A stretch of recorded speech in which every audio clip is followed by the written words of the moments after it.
Welcome back, everybody. I'm going to switch gears a little bit here, and I'm going to demonstrate how I tie my version of the Eastern Green Drake.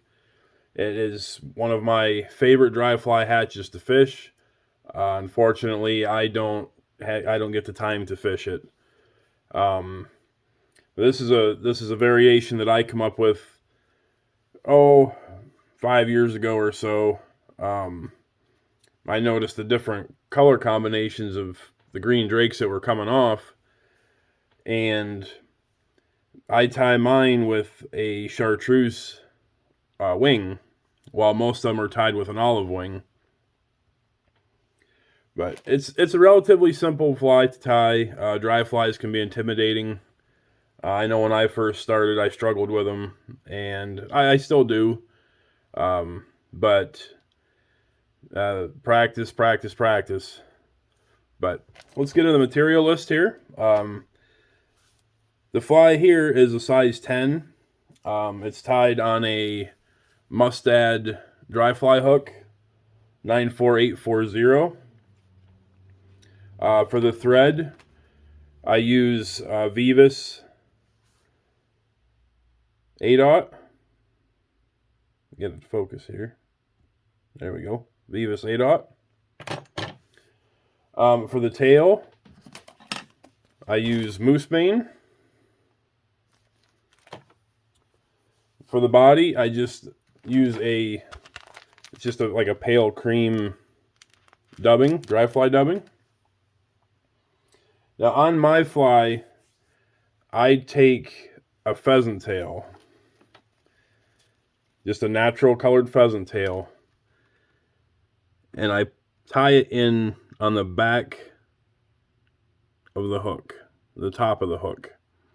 The green drakes have a darker back, and I'm not sure if it really makes a difference. To me, it does. It catches my eye. I can't prove if it's been better for fish or not, but I mean, to me, my pattern for me works. So I take just a natural colored pheasant tail, put that right on the back side, and then I rib it with 70 denier UTC cream thread. It's got the ribbing in there. For the wings, like I stated before, Chartreuse barred Mallard flanks, and I just take and tie them in a V style. I'll show you how I do that. And for the hackle, I take sort of a dark barred ginger / grizzly / brown, and I complement that with an olive hackle. So let's get tying. All right, so in the vise we got our size 10 dry fly hook. I'm going to go ahead and start a thread base. Now we're not going to go down the whole shank of the hook, because I'm going to tie my wings in first. And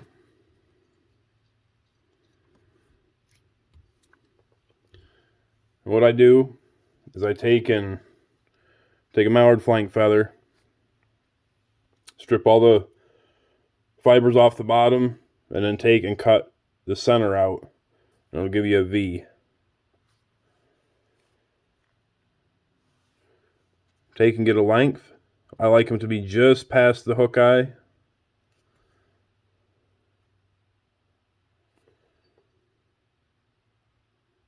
Go ahead with a loose wrap.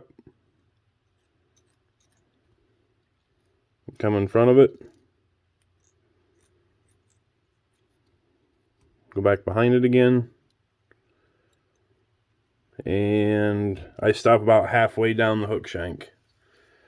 Now I'm going to pull these forward, and when I cut my feather off, I'm going to take my scissors and come in at an angle. I didn't realize my scissors were that bent. Come in at an angle. Make sure these are down so you don't cut them. And what that does is when you wrap your thread down, it creates a taper effect, so you don't have a bunch of bulk right there. And then I'm going to come back up, stop just behind your wings, come in front of them, and then separate them. You want about the same amount on each side. It doesn't have to be perfect. We're going to make figure 8s.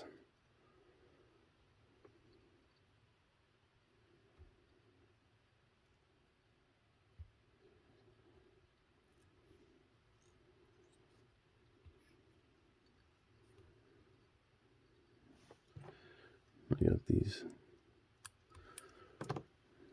hanging out there. Okay. Wrap back.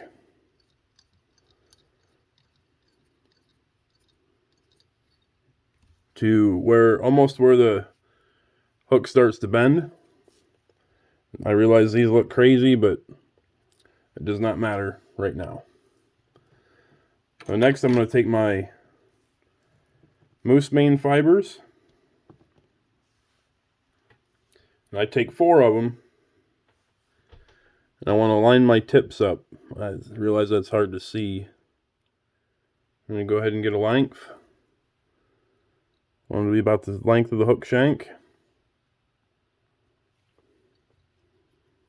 Go ahead and tie those in.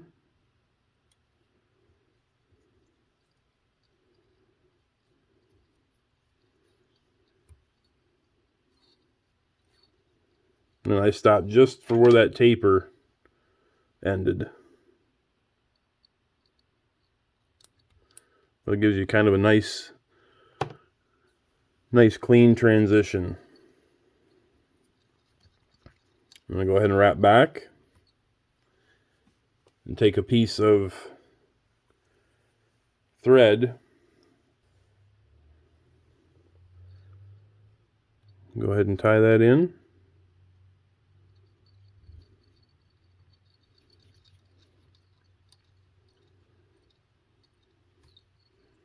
Leave that off to the side. And I take 4 pheasant tail fibers. And I'm going to take and put the butts of the pheasant tail fibers right up against the wing case. That way you keep that transition somewhat even. Go ahead and wrap back to your moose mane fibers. I am going to throw a little bit of wax on my thread.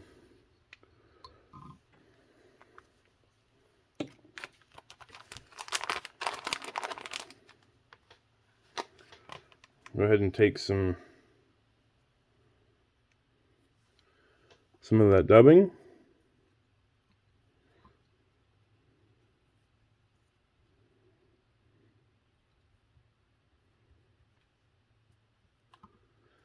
You don't need a whole lot.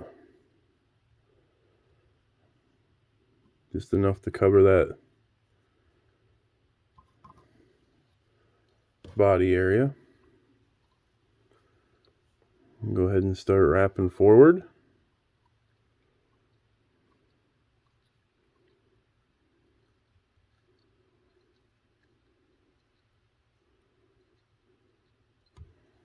Looks pretty good. I'm going to take just a little bit more.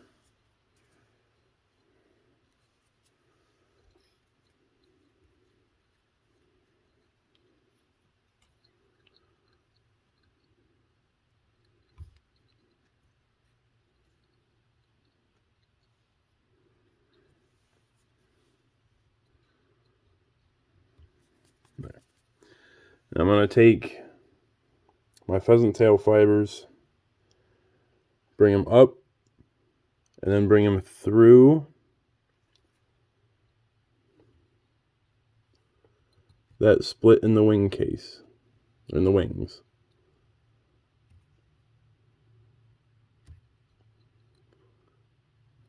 Go ahead and capture that. Then you want to turn it and you want to make sure that it's sitting right in the middle.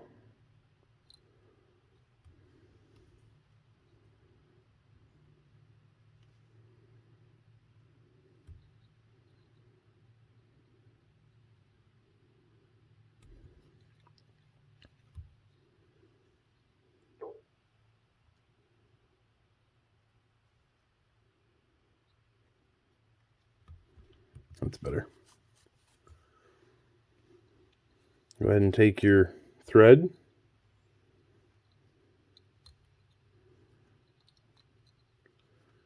Make nice segmentations in that body.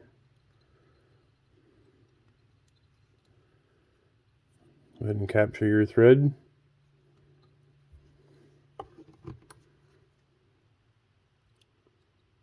Trim that off. And come in and you can actually pull your pheasant tail fibers back out of that wing.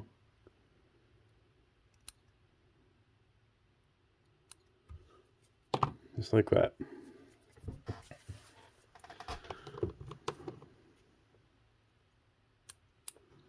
Okay, next, you're going to take one olive grizzly and one dark bar ginger / brown / grizzly. You're going to make sure that you get them to the right size. And that's where your hackle gauge comes into play. You just take and you wrap your feather around. Make sure it hits the 10 mark, or a little, it can be oversized too. So they have a concave side or a curvature side. You want the curvature or the dull side. If you flip it on the back, it's dull. On the front it has like a shine. You want the dull side to go this way. So you want that to be in the back. And I just put them on top of each other. Pull your wings forward a little bit. Kind of tie these in at an angle. Bring your wings forward. Wrap in front.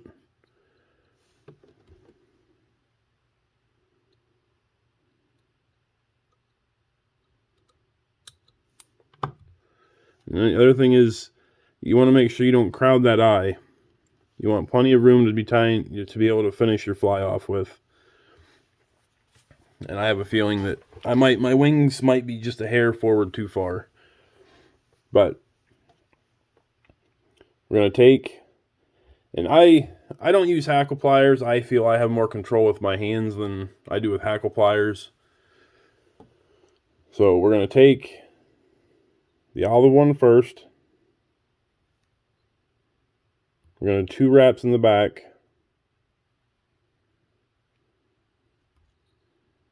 2 wraps in the front.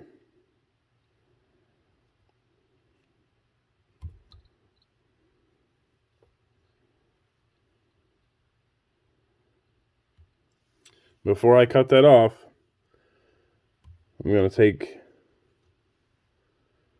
the other hackle. I'm going to do 1 wrap in the back,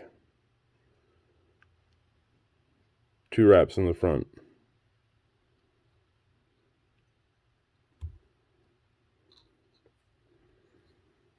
Go ahead and tie that off. And pull everything forward. Or pull everything back, I'm sorry.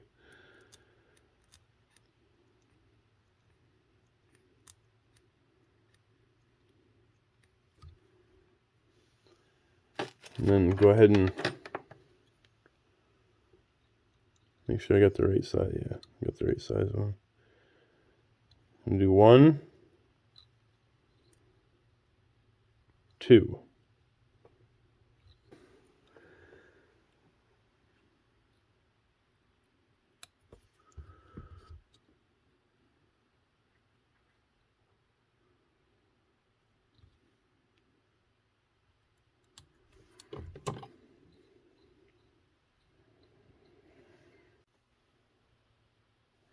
And that's my variation on how to tie the Eastern Green Drake. I think that Chartreuse gives it a little more persuasion for the fish. I have seen in person and in some pictures where there is a slight Chartreuse color in the wings. But I think that really helps out. As far as I had mentioned a giveaway on my Facebook page, as far as the giveaway, you must be a subscriber and you have to comment on this video what your favorite fly is to fish. Or lure. You don't have to be a fly fisherman to win this giveaway. If you have a buddy that fly fishes, you can do it for your buddy as well. But I will send the flies out Monday. I will be doing the giveaway on Sunday, May 22nd. I'm going to be doing it in a random number drawn. So like I said, you have to be a subscriber and you have to comment on your favorite fly or lure. That's going to do it for me today. So I appreciate everyone's comments and persuasions to keep this channel going, to keep me going doing this. So I will see you on the next one. Thanks.